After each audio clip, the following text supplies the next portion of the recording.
They'll go back to the ground here, and it is Akers, the true freshman, staying in bounds, and then lowering the boom on the defender. Timeout left.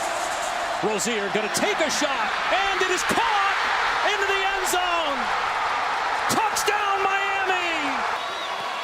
From the I formation, it's an option look. Golson, late pitch to Cook, who's got the edge. Dalvin Cook's off and running. Hamstring looks just fine. Touchdown, Florida State, 72 yards. It's a reverse, but retreating and dropped all the way back to the 40 is Travis. And the ball's out. A turnover for Florida State, a disastrous play.